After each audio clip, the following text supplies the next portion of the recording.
I'm Sam Roberts of the New York Times, and welcome to the New York Times Close-Up.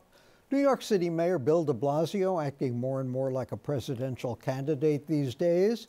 He's holding fundraisers, visiting early primary states, but he only has a 43% approval rating among his hometown New Yorkers. So is he serious? Does he have any shot if he jumps into an already crowded field? The Fresh Air Fund has been taking New York City kids from low-income communities to the country for some summer fun since 1877. You'll hear from the Fresh Air Fund's executive director about the nonprofit's mission. Later on, I'll add my thoughts on CODA. But we begin with two as yet undeclared presidential candidates who are sucking up a lot of the political oxygen. 76-year-old former Vice President Joe Biden dealing with allegations that he inappropriately touched women in the past, not in a sexual way, he said. He joked about it at a union event a few days ago. I just want you to know I had permission to hug Lonnie. We had permission. All along, but it's up to me. By the way, he gave me permission to touch him. That remark widely seen as another gaffe. Can he get past his storyline? Meanwhile, 37-year-old Pete Buttigieg is scooping up plenty of media attention and campaign cash. He made a bold and impressive speech about coming out as a gay man. And that's the thing I wish the Mike Pences of the world would understand. That if you got a problem with who I am, your problem is not with me. Your quarrel, sir, is with my creator.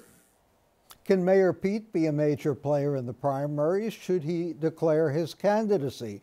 Let's talk about the still emerging field with Mara Gay, a member of the Times editorial board, and Times contributing writer Eleanor Randolph. I was reminded that in April of 2015, where we were comparably in this election cycle, the biggest story about Donald Trump was his golf course opening in the Bronx. So are we really talking about this, and I guess this is sort of a self-defeating question, way too early? I mean, we're sort of talking about the presidential field as if everything is beginning to gel, but, you know, are we that far away from it so we really don't know what we're talking about, Mara? Yes.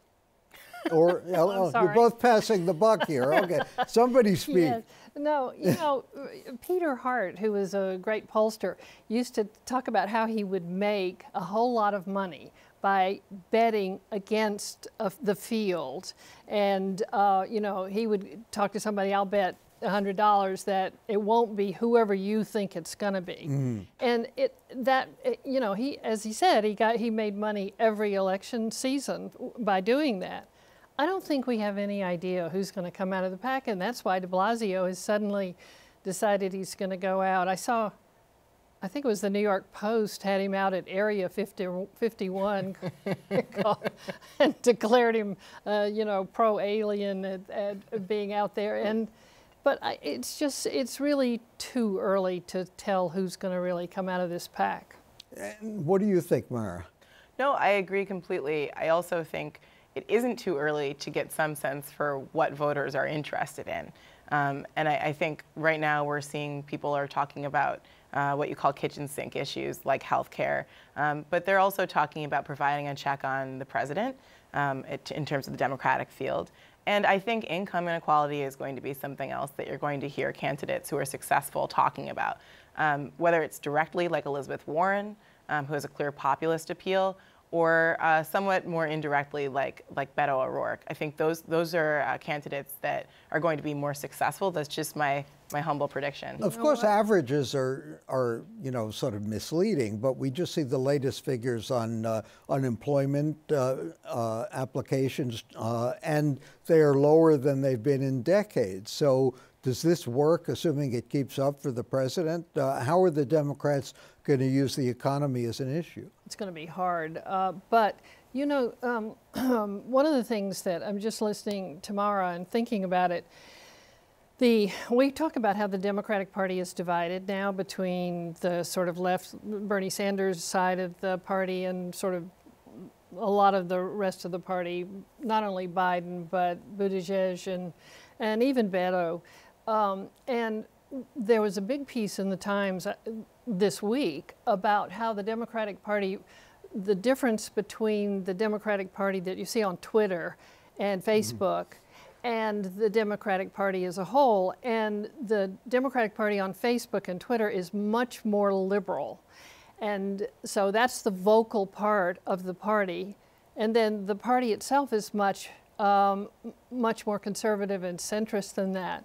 And the real question is, who among those Democrats comes out to vote in the primaries? But aren't the Twitter people, the Facebook people, the ones who vote? Aren't they the predominant voters and sort of the liberal, more progressive wing who may vote for a Mayor Pete or someone like that? You're right, but the argument among the sort of older Democrats is that that's great. If you nominate somebody like that, you're going to send that whole center section somewhere else. Mm-hmm. It may not go to Trump. It may just stay home. I guess, I think that's very true. I think there's a way to appeal to a centrist group of people by talking about the economy. And you're right, the unemployment rate is low, but income inequality is a little bit of a different animal, as you know, Sam. And so I think it has broad appeal when you start talking to Americans about their concerns that their children aren't going to do as well as they did, that wages have been stagnant, that it's hard to buy a home, especially in cities where most young people want to live, that young people are worried about future benefits that their parents and their grandparents had or have right now and are enjoying. So I actually think those are issues that cut across a wide swath of the country. And I wouldn't, if I were a Democratic candidate, I wouldn't cede that ground to Republicans, especially after they passed a massive tax break for the richest Americans and kind of left out the middle class in the long run. So I wouldn't cede that ground. Eleanor, if we see so many liberal candidates, progressive candidates, isn't it possible that they will split up the vote and someone like a Joe Biden, assuming he stays in the race or gets into the race, will then emerge with a plurality? Well, that is, I've been working on this book on Mike Bloomberg, and that was one of the arguments they had about why he might get in the race, because they saw that you see this division of Warren, Sanders, all of them, and then this center path. And I think that's what Biden's looking at now, the possibility of a center path. And Biden, like Bernie Sanders, is going to be talking about health care. That is what the Democrats are going to be able to sell, hook, line, and sinker when it comes to the election. Well, particularly since in all this time, pre-Obama, the Republicans have not come up with an alternative. Thanks to Eleanor Randolph for joining us. Mara Gay is going to stay, and we'll talk about Mayor deBlasio and his popularity coming up next.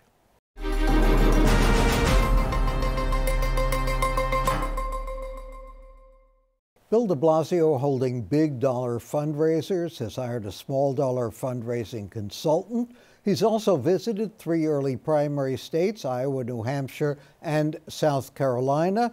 But a Quinnipiac poll finds 76% of New Yorkers don't want him to run for president. So is all this a political fantasy? Jeffrey Mays, a Metro political reporter for the New York Times, is with us. Mara Gay stayed on to offer her wisdom as well. What is the mayor doing? I mean, on one level, I guess he has nothing to lose, as Mara says, perhaps his dignity. But why is he running? I think he believes that he has enough accomplishments here in New York City, universal pre-K, sick leave, paid time off, that could be national issues. And he believes that, what he's done in New York can translate nationally. So that's what he's been telling people in New Hampshire and Iowa, that New York City is doing the things that the rest of the country should be doing to improve people's lives. But doesn't he feel a little odd that the mayor of South Bend is getting more attention than the mayor of New York City? Well, according to the mayor, he's not a candidate yet, so he's not going to compare himself. As they told me when I wrote about that, apples and oranges was their answer. But certainly, he's the apple, I assume.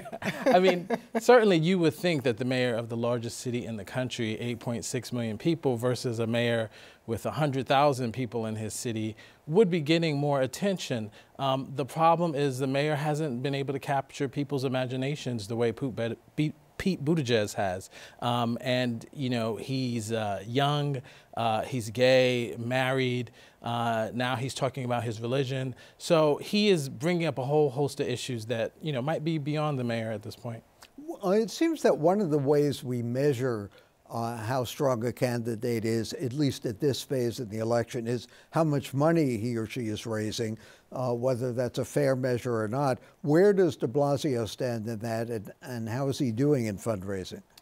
He's had a couple of $5,000 per plate fundraisers recently, one here in New York City with a developer that recently bought the Chrysler building. He's had another fundraiser, a $5,000 per plate fundraiser in Boston. He's raising enough money for his Fairness PAC to finance his trips around the country. The big question is he doesn't have many staffers now. He has 2 City Hall staffers who are volunteering their time, and this week one of those staffers moved over to the PAC full time. So the question is he going to be able to set up the sort of ground game, the mechanics that you actually need to run a campaign? If you ask the mayor about that, he says things have changed and he can do things differently. We're still waiting to see. Let me ask, is he spending enough time being mayor? That's the big question. A lot of New Yorkers don't think he should be running for president. A recent Quinnipiac poll found that a bunch of New Yorkers even thought it might be bad if he ran for president. So that's the biggest obstacle he comes up against, is that there are a lot of pressing issues here in New York City. NYCHA, public housing, homelessness. Measles. Measles. There was an issue this week with the city's wireless system that seemed to have slipped beneath the cracks. So the mayor, of course, says he can do both. He can walk and chew gum at the same time. I mean, this is a pretty demanding day job. No offense to the Probably senators more of America, than any of the other people running. I think that's exactly right. And not only that, but it gives him a level of exposure, and I don't necessarily mean in a good way. What I mean is, you know, his failures are high profile as well. He's been beaten up in the press for years. The national media is based here in New York City. He doesn't sneeze without us knowing about it and writing about it. And so folks like Buttigieg, you know, have a leg up on him. They're new, they're fresh, they haven't been beaten about by the press before. And I think, you know, there's a certain je ne sais quoi about politics. It's not a science, it's really an art. And so some people will just say, you know, whatever it is that you need, Bill de Blasio doesn't have it. But it's interesting when you know, I've been to Iowa and New Hampshire with the mayor, and, you know, he's not getting, you know, bad receptions there. You know, people are interested in what he has to say. Small crowds, you know, of course, but still, you know, they aren't necessarily concerned about some of the scandals that he's been facing here. Only in one place I went to in New Hampshire did someone ask him about rising homelessness. And he gave an answer that was very good, and the person was very satisfied afterwards. It's interesting. I mean, I hate to date myself, but I went to all of these places with John Lindsay many years ago, and he got fairly good crowds and fairly good receptions. But a lot of that was, A, because he was the mayor of the biggest city in the country. He was a celebrity from The Tonight Show and other appearances on television. He didn't get many votes, though, when push came to shove in the primaries. Tell me what your governor is raising money for.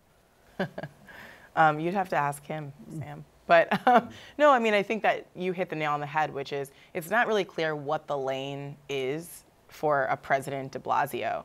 He's actually, at this point, far to the right of some of the folks in the Democratic primary who have positioned themselves on the liberal side of the party. And then he's really not competing or trying to compete for those centrist Joe Biden voters. So it's not quite clear where his pathway would be or what his natural base would be either. And we talk a lot about geography, or at least we did in the past. Does it really matter anymore? Does a New Yorker necessarily bring anything to a ticket nationwide? I mean, I think the name recognition, as you said, being the mayor of New York City actually still means something. He got stopped on the streets of New Hampshire, and, you know, people are impressed by the fact that he is the mayor of New York City. But I think this is really probably one of the first times in his career where several people are to the left of him on a lot of these issues. He's been slow to come to the progressive view on a lot of issues like marijuana legalization, for example. He spoke at AIPAC when a lot of the other Democratic candidates declined to do so this year. So, you know, it is not clear where he's going to land on a lot of these issues and what message is he going to be able to bring to voters that's different from the other And of candidates. course, unlike a lot of the other candidates, he has not just been forced to speak on the issues or able to speak on the issues, he's also had to govern, which makes it a lot tougher and makes him be held accountable more than others. Let me go back to Andrew Cuomo, though. He is raising a lot of money. Do we have any idea what for? We don't know what for yet. I actually think, though, that you could ask a lot of the same questions to Andrew Cuomo that you would about Bill deBlasio here. It's not really clear what this lane would be for him. I mean, Andrew Cuomo has worked very hard to stake out some centrist ground and then has had to pivot to the left in order to get reelected the past couple times. But even though he has real accomplishments, gay marriage, for example, stricter gun laws, we haven't really seen him out on the stump. And so, you know, Andrew Cuomo, anyone who is close to New York or close to the governor knows that he is always 3 steps ahead. So I'm sure he has a plan, and the rest of us will just have to kind of stay tuned. Although he swore he won't run or That's wouldn't true. run. Thanks to Jeffrey Mays, Tamara Gay of the New York Times, and coming up next, the Fresh Air Fund, providing free summer experiences for low-income kids for over 100 years. We'll tell you about their plans for this summer.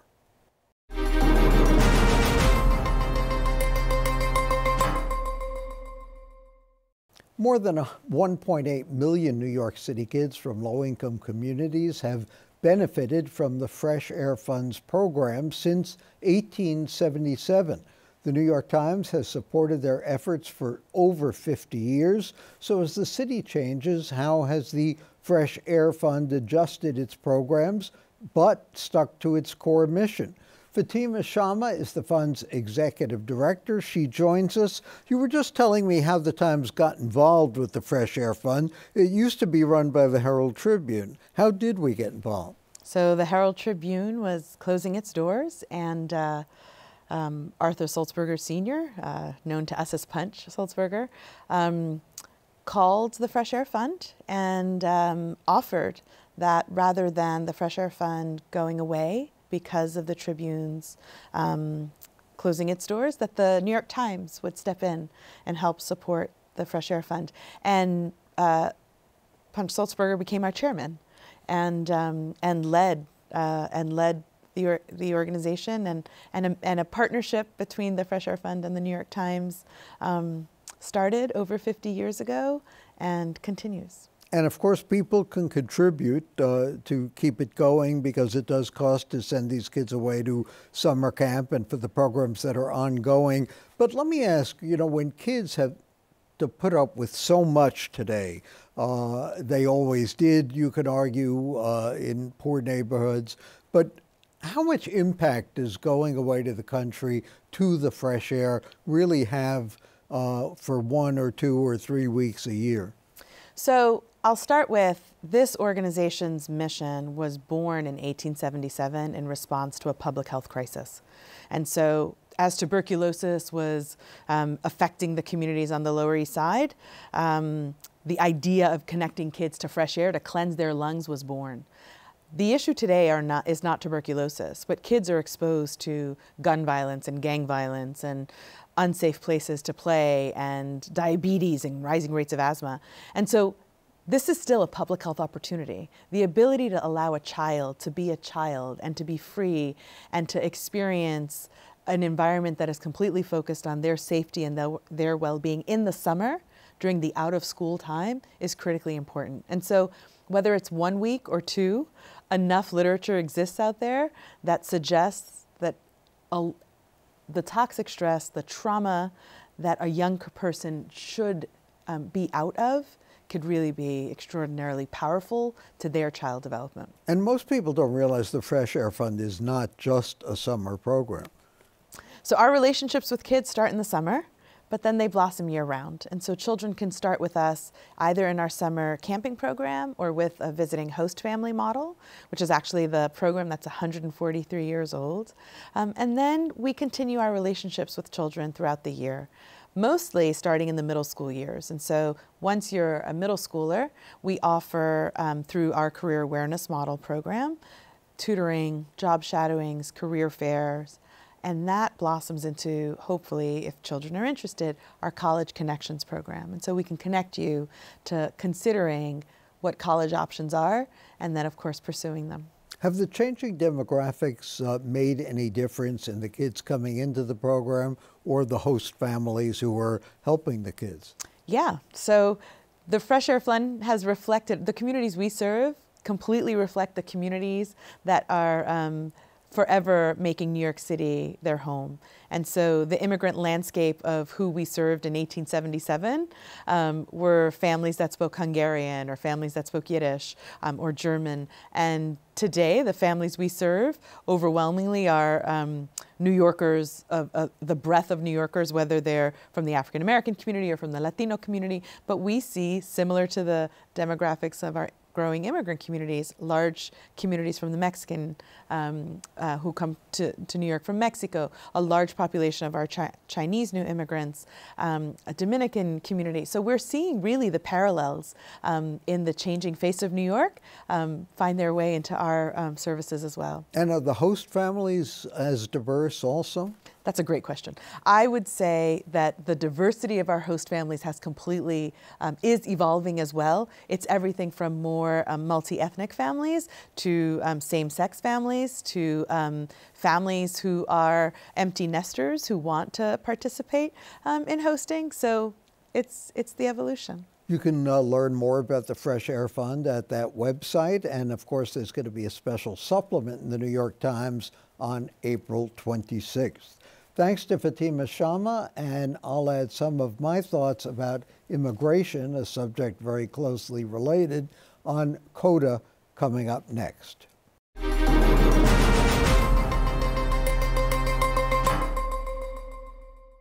The alarming image of hordes of immigrants heading for America isn't new. 2 centuries ago, when the Indians were being evicted to west of the Mississippi, a New York congressman wondered aloud what would happen when their western territories became too crowded and they returned east to demand their land back. 100 years ago, on October 30th, 1923, 15 ships carrying 20,000 immigrants were racing to Ellis Island to beat a November 1st deadline. That's when national quotas would take effect.